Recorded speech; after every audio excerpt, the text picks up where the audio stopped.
don't have anything. I mean, I have nothing but good things to say about Kirk. He's what you want in your starting quarterback. Sure. And to the Jaguar fans out there that are listening, I can honestly say that about Nick Foles as well. Amazing person. Very, very believing in his faith. Very, very family-oriented person. Just all-around great dude. First day he came into the locker room, I remember he was walking into the shower and he's like, "Hey, what's up, Will?" I'm like, "Oh, this dude, how you know me?" Like, if I would have said, "What's up, Nick?" I understand, but he just said, "What's up" to me, you know? Like, that means a lot. Like, when you're a rookie, one, you don't know how they feel. Just hearing stuff like that. And Kirk did that multiple times where he just come up to me and be like, "Hey, I want you to be my center for like 8+ years." And like hearing that, I'm like, that is all like, it's little things like that where like, because in the NFL, like, you're not complimented. You're just like, you're either doing your job or you're not. And so hearing things from guys that have been in this for like 8+ years is that's huge for confidence and just comfort level. So having guys like him in our locker room was awesome for me year one. Yeah, I agree with that as well. So what was your first, like, I made it to the NFL moment? Maybe that was something like, I'm on the same field as a guy I looked up to, or I'm playing against somebody who I've watched on TV for years. Talk about that for us. I mean, there was certainly in-game welcome to the NFL moments where you just don't have good plays. I mean, we can talk about that for a while, but everyone has those. There's definitely like preseason. We're playing in New Orleans and Drew Brees is across the field, and in week 2 in Green Bay. I mean, that was the tradition there is pretty insane. Definitely need to beat those guys this year, but it's just like being in the locker room with like Kirk Cousins and Adam Thielen and Stephon Diggs and Dalvin Cook and it's just, we have an awesome locker room full of like awesome guys and being able to work with them day in and day out. Putting that helmet on, it's random. Like week 5, you'll just randomly be like, "This is crazy. Like, I'm doing this." And it just hits you throughout the whole year. It never gets old. It never gets like normal. It's like, I don't know, the whole year I was just like, this is insane. And it hits me where it was like, I'm getting paid to do this. Like, right. Wow, like I love football. Like I've been doing this all my life. I mean, and people will sit here and say that they don't think about it that way. But I mean, honestly, some of us do. A lot of us do. Like, I'm getting paid to do something I love, like, and that's what really hit me too. Yeah, for sure. And also, I remember I was talking to you the other day on the phone, Garrett, and you were telling me that you were training and everything. But then I did a little research, and I come to find out that you were training with Adam Thielen. Tell me a little bit about that. Like, how's all that going? Yeah. So he's actually like works with the gym up in Minnesota. He's kind of co-partner with this gym. And so we're doing, it's awesome. It's good to, like I said, it's good to be around Vikings players because we would usually be with our team right now. Right. Yeah. And so being able to be on a field and go through, there's two other linemen up here with me and go through field drills and basically do what we would do for our individual drills, O-line, without the coach there, without anything there, trying to do everything as normal as possible and get ready for this season.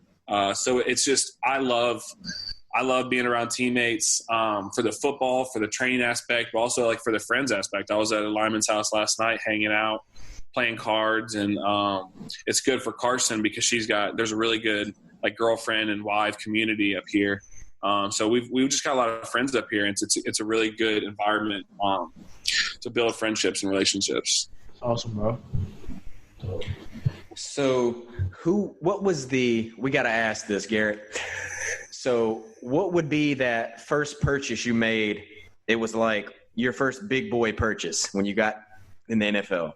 Yeah. So I got myself a truck. That was I was kind of debating. I was like, I think I'm just going to keep my truck. And then I thought about it and I was like, if I'm going back home, I kind of want a car back home. And so my brother's actually driving my old truck back home. And I did get myself an F-150. And I was kind of like, I was on the fence for a while about it, but I was like, what, I'm going to do this. And I have when you get in that car every single day and you're like, I earned this and it's pretty special and it's something I'll have for a very long time. So that was the first purchase. Okay. Good stuff. And who would you say would be your funniest teammate from Minnesota if you had to pick one? This past year it was Diggs. Diggs was awesome. He was a character. Just a huge personality, and he was a great teammate. I mean, I had some great times with Diggs, and gonna miss him this next year, but definitely first year he definitely brought a lot of light and fun. He brought a lot of fun to football. So I would have to say Diggs. Our friend Dayon Allen, I know he's going to be loving this because he's like the biggest Minnesota Vikings fan you can imagine. Like the only Vikings fan in North Carolina. Like he's the only person I know that would fly from North Carolina to Minnesota to go to a Vikings game. Ain't nobody leaving this good weather in the middle of the winter. I hope you can come up and play a game in Minnesota, Will. It's the atmosphere, the fans. It's insane. It's unlike anything I've ever experienced. Really? Yeah. You know, we play in Lambeau this year, bro. So I'll get a little experience of that area for sure. Nice. Yeah. So I guess my next question for you, bro, is just talk to me a little bit about your rookie year. What was some ups and downs that you had, and what was one of the best moments of your rookie year, and what's some of the rookie duties that you had to go through your rookie year? Yeah. So definitely some ups and downs. I had a slower start to this season than I would have liked. I thought I was trying to do too much. Whereas I should have just been playing my game and trusting my technique, trusting the guys next to me. And I mean, you can't teach experience, you know? So getting a few games under my belt, definitely felt a little bit more comfortable and found new routines. And it was a learning process. I mean, I was trying to get better each week, and it's such a long season. It's such a new season. Very long. Like in college, we would have some games where we wouldn't have to be, we're better than the guy in front of us, In the NFL, if you're not bringing it, you're going to have one of those welcome to the NFL moments. So you got to bring it week in, week out, play after play. And so there was a transition, but definitely looking forward to year two. And probably the best moment, I probably have two for you. One was a regular season in Dallas. It was Sunday Night Football, and there was a lot of playoff implications. We needed to win. They needed to win.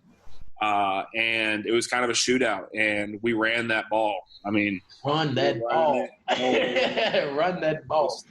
Coach Stefanski kept calling runs, and we kept executing it. And Dalvin had an awesome game. I mean, he did what he does, and Kirk had an unbelievable game. Kyle Rudolph had some awesome touchdown catches, and being down in Jerry'sville, I mean, that place holds 100,000 people. That stadium was like an amusement park. And so walking out of that with a win. That game, and then the playoff game in New Orleans.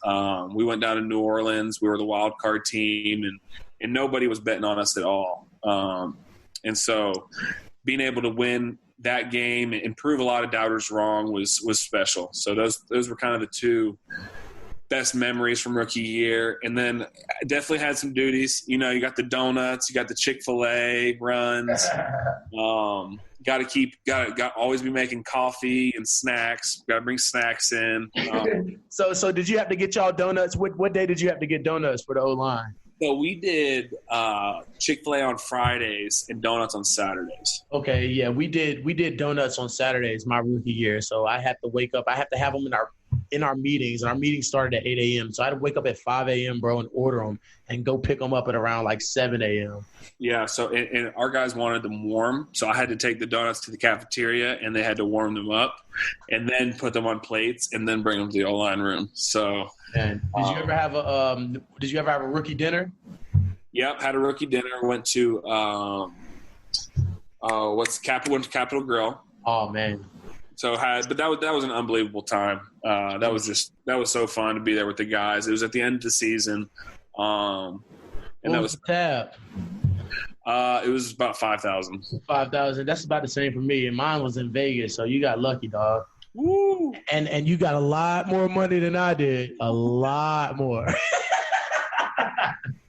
But no, it is awesome though, bro. Like, and you know how you always worry about that moment coming to the NFL, and then when you get here, you're like, I understand why every rookie has to do it, because these are your brothers you're doing it for. Like, I would do it for them even if I wasn't a rookie, like, because of all that you go through together. Like, yeah, absolutely. That's just part of being an O-line, Yeah, it is. Non-position groups got traditions and chemistry and stuff like that, like O-line. Yeah. So Garrett, tell us about some of your hobbies. Like, what do you do? What is Garrett Bradbury doing when he's not playing football? Yeah. So, my parents actually, we have a house on Lake Wiley. And so growing up on the lake, I love being around water. I love, wakeboarding, wake surfing, kayaking, fishing, anything near water. I'm all about that, and just hanging out with friends. During this quarantine, I've been reading quite a bit. I know Will's gonna make fun of my being a nerd and reading a bunch of books and playing a little bit of Fortnite. Been doing a bunch of Zoom calls like with high school friends and playing some like online poker with my high school friends, which has been fun. So other than that, I mean, just working out and trying to eat healthy. So sure, and you're in Lake Country now, aren't you? So that's everything you wanted, right? Absolutely. Hey, that's funny you brought up water and fishing because I thought I loved that too until the other day. Oh man, Garrett. So I don't know if you saw my post on Instagram. Yeah, you went deep sea or intercoastal? I went deep sea, bro. And you know how like we got the intercoastal here and everything, but we took it out on the ocean. You know, I take Cody out there and everything, and we're 10 minutes in. Cody didn't drop his line twice and got a few nibbles, and he pulls his line up. It's tangled a little bit. He hands it to our charter guy and everything, and our charter guy hands him his line back, and Cody's like, here you go, Cody, you good? And then Cody's like, no. And we're out there for 6 hours, bro. Cody's out there like a freaking zombie, bro, throwing up, seasick, bro. Oh, no. Bro, I have a shark on the end of my line, bro, probably 250-pound shark, bro. It's pulling the boat. I'm reeling the shark in. I have to wake him up. He's asleep under a freaking umbrella, giving him some shade. And I wake him up. I'm like, Cody, hop up real quick. I got a shark on the line. He hops up. As soon as he hops up, he's throwing up over the side of the boat, Garrett. So I'm over here reeling in a shark, and he's over here right beside me throwing up off the side of the boat. Like, come on. Hey, did you not bring, like, motion sickness medicine or anything? He did, but he didn't take it. I didn't know I had it. Like, I've never had that happen before. Oh, that's terrible. Yeah, it was. I saw some of the fish you caught, though. It looked like a good trip. Yeah, it was definitely dope. I caught a few sharks, and we caught a ton of red snapper, bro. Yeah, I saw that one big red snapper you had. Yeah, and I'll probably head back out again either on Tuesday or Wednesday. We could probably give him another try. We're going to go about 20 miles out this time. But hey, it's nice being in Florida for quarantine. Yeah, dog, it is. That's one thing I can say. That's awesome. That's awesome. Yeah, probably hit some jet skis and stuff here soon, too. Good deal. Today's Final Five is brought to you by Manscaped, who is the best in men's below-the-belt grooming. Manscaped is the top of the line when it comes to grooming essentials. Men, you must take pride in grooming and take care of your body. Manscaped offers the Lawnmower 3.0, which is a stellar option for your trimming needs. It's waterproof and has skin-safe technology to ensure no nicks and cuts. Go to manscaped.com and use code STORY20 at checkout for 20% off and free shipping. Again, that is coupon code STORY20 at checkout for 20% off and free shipping. So Garrett, on every episode we do a final 5 questions, and I got 5 questions here for you that I'm gonna get you to answer for us and the fans. Let's do it. All right. So my first question for you, I know you're a huge baseball fan. So who is your favorite baseball team, and who is your favorite baseball player of all time?